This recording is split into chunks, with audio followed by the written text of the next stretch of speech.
So greetings meetings and new beginnings with all of you. कैसे हैं आप लोग? उम्मीद है आप लोग बहुत बढ़िया होंगे। तो मैं बता दूं, मैं भी बहुत बढ़िया हूँ।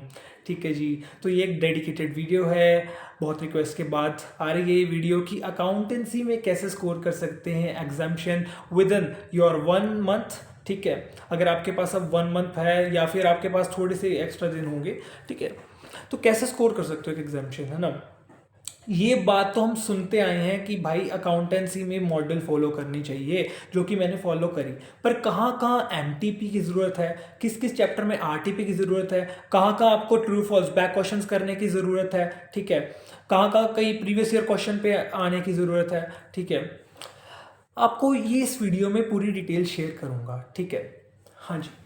तो यहाँ पर आपको ये एक बात देखनी है कि अकाउंटेंसी ये जो सब्जेक्ट है ना, ये थ्योरी वाला भी है, न्यूमेरिकल वाला भी है। जनरली लोग कहते हैं कि न्यूमेरिकल भी है, but for foundation level theory भी रहेगी यहाँ पर और यहाँ पर आपकी क्या रहने वाली है, न्यूमेरिकल भी रहने वाला है, ठीक है।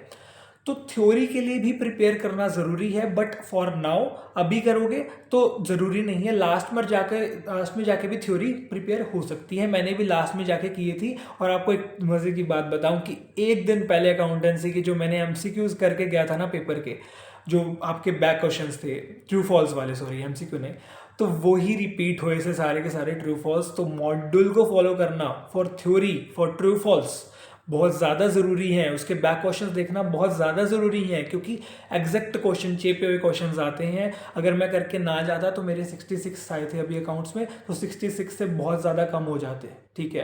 क्योंकि वहाँ पर आप दिमाग लगाओगे ना जितना, आपका फिर न्यूमेरिकल में भी गलतियाँ हो जाएंगी अगर आपके पास कम टाइम रहेगा तो, ठीक है। अगर आपने पहले से करी है थ्योरी प्रैक्टिस तो आराम से कर सकते हो वहाँ पे, ठीक है, क्योंकि आपका फर्स्ट क्वेश्चन थ्योरी है, आप सीरीज में फॉलो कर रहे होगे वहाँ पे, ठीक है। जब आप सीरीज में फॉलो कर रहे होगे तो आपको पहले थ्योरी अटेम्प्ट करनी होगी। हाँ जी।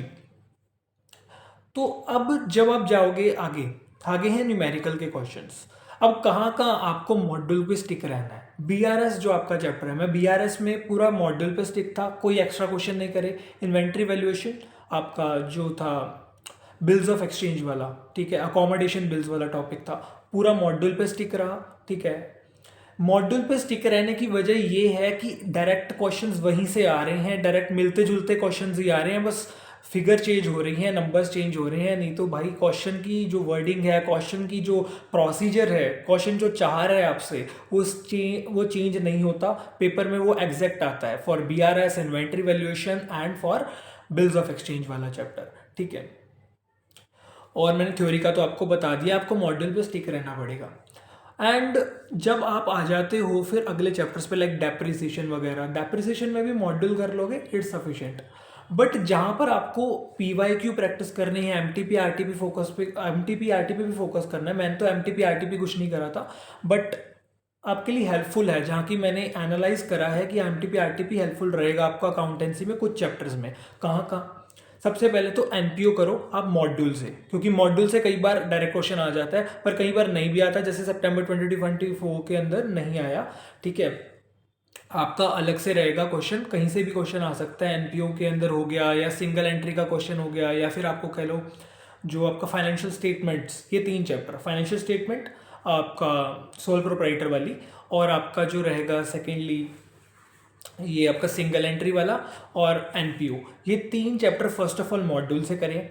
मॉड्यूल से करने के बाद प्रैक्टिस चाहिए। प्रैक्टिस किसकी चाहिए? पीवाईक्यूज की चाहिए, एमटीपी आरटीपी की चाहिए। कहाँ से करेंगे? स्कैनर से कर सकते हैं, या फिर अपने पुराने क्वेश्चन पेपर्स खोलकर वहाँ से प्रैक्टिस कर सकते हैं। पर कुछ नया सिलेबस जो आया है add on OLX single entry, तो उसके लिए स्कैनर रेफर कर सकते हो। हाँ जी। तो फिर आप जब आ जाते हो नेक्स्ट चैप्टर्स पे, कौन से चैप्टर्स? फिर आ जाएगा आपका रेक्टिफिकेशन ऑफ एरर, वो तो चलो आपका स्टार्टिंग में ही होगा, उस पर तो मॉडल पे कर लोगे, काम हो जाएगा, ठीक है।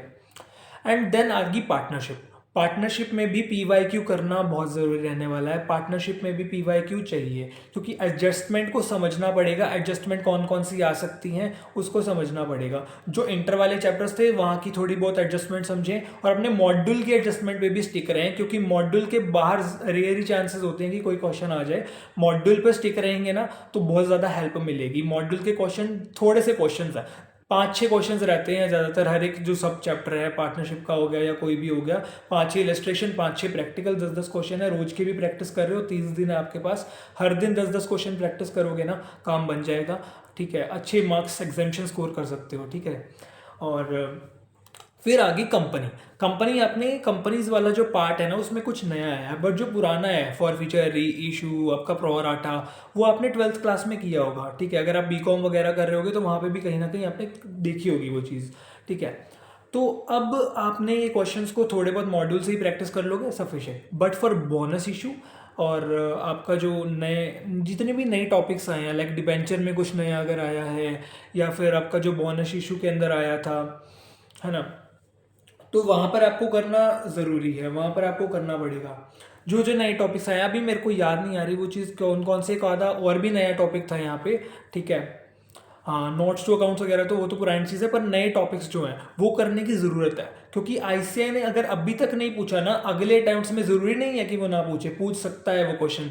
लाइक डिसोल्यूशन में स्टेटमेंट ऑफ डिसोल्यूशन वाला क्वेश्चन आ सकता है वो। कोई जो नई टॉपिक्स इंट्रोड्यूस हुए ना, इंटर टू फाउंडेशन, जनवरी 2025 अटेम्प्ट में आपको देखने को मिल सकते हैं वो क्वेश्चन, क्योंकि पैटर्न चेंज होता रहता है आईसीआई का, कभी कुछ आ गया क्वेश्चन, कभी कुछ आ गया। ठीक है, लाइक हम जो जून का पेपर देख रहे थे वो ज़रूरी नहीं था कि सितंबर में, और वैसा ही हुआ कि सितंबर में क्वेश्चंस नहीं आए ज़्यादातर। ठीक है, तो आप पैटर्न पे स्टिक मत रहिए, आप अपनी प्रैक्टिस करिए। अकाउंट्स में सारा सिलेबस हो जाए तो वेल एंड गुड है। अगर एक आधा छोटा छोटा चैप्टर अगर आपसे नहीं हो रहा तो कोई बात नहीं, लाइक डेप्रिसिएशन वगैरह में छोड़ दिया था डेप्रिसिएशन, पर बाकी अच्छी तरह के करके जाएंगे। अगर बैलेंस शीट नहीं मिल रही आपकी एग्जाम में, कोई भाई ज़रूरी नहीं होता, स्टेप मार्किंग मिल जाती है। मेरी कोई भी बैलेंस शीट दोनों में से नहीं मिली थी, बट आपका जो बीच का स्टेप होना चाहिए ना, स्टेप मार्किंग में आपकी जो एडजस्टमेंट्स वगैरह है वो सारी सही होनी चाहिए, आपके वर्किंग नोट्स प्रॉपर मेंटेन्ड होने चाहिए। तो अपनी जब प्रैक्टिस कर रहे हो ना, तो वर्किंग नोट्स बनाकर देखो आपने, जब आप प्रैक्टिस कर रहे होगे, क्योंकि वर्किंग नोट्स की आदत अभी से डालनी पड़ेगी, क्योंकि एग्जाम में आपको याद नहीं आएगा, आपको कोई याद दिलाने नहीं आएगा कि वर्किंग नोट भी बनाना है ना। तो चलो, बस इतनी सी ये गाइडेंस अगर आपको अच्छी लगी हो ना ये, तो प्लीज़, अगर हेल्पफुल रही हो तो प्लीज़ मेरे को आकर के कमेंट्स में बताना। And thanks a lot for subscribing. ठीक है, thanks a lot for watching. आप आते रहिए चैनल पे, और अगली वीडियोस आपकी जो भी आपको चाहिए वीडियो अगली, आप मुझे कमेंट कीजिएगा, मैं अगली वीडियो बनाऊंगा। चलिए, थैंक यू।